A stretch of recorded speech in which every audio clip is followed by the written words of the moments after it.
Eh, vous avez déjà vu des larves de coccinelle? Ben en fait ça ressemble à ça. C'est un peu bizarre mais c'est une sacrée bestiole mine de rien. Et ouais, après les éclosions du mois de mai, les larves grandissent, elles deviennent des nymphes pour se métamorphoser en adultes.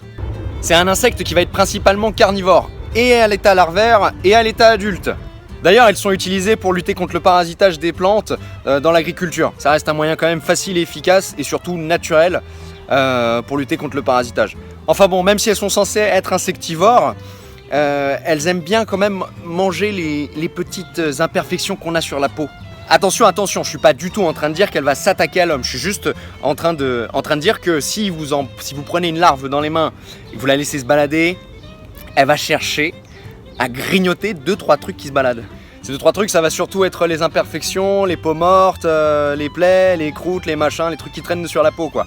Des larves de coccinelle, des nymphes, on peut en trouver partout, mais pour ma part, j'en ai trouvé surtout sur les tilleuls. Elles aiment bien se cacher sous les feuilles ou alors en dessous les écorces. Le cycle de vie d'une coccinelle, le cycle de vie normal, admettons qu'un spécimen devienne adulte en plein été, elle va hiverner, donc elle va se mettre en diapause, c'est une pause biologique où l'organisme ralentit.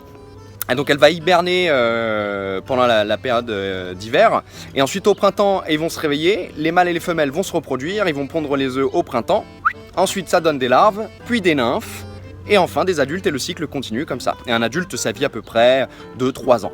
C'est un insecte étonnant puisqu'ils ont cette façon de se métamorphoser en nymphe en se balançant d'avant en arrière, tandis que la cuticule est encore souple. Je rappelle que la cuticule, c'est ce qui remplace la peau. Nous, on a de la peau, et chez les invertébrés, notamment ceux qui sont pourvus d'un exosquelette, c'est-à-dire squelette externe, eux, ils sont pourvus d'une cuticule. Et donc voilà, c'est tout pour aujourd'hui. Vous savez tout sur la coccinelle maintenant. Attention, uniquement la coccinelle à 7 points, puisqu'il existe plein d'autres types de coccinelles. Je rappelle que le nombre de points sur les coccinelles n'est pas égal au nombre d'années, n'est pas égal à leur âge. Donc si cette vidéo vous a plu, n'hésitez pas à mettre un pouce bleu, à vous abonner, à regarder toutes les autres vidéos et surtout à poser des questions. Je reste aussi disponible sur Snapchat au snapcode qui défile en dessous. Et je vous dis à très bientôt, à la prochaine sur la toile. Ciao, ciao!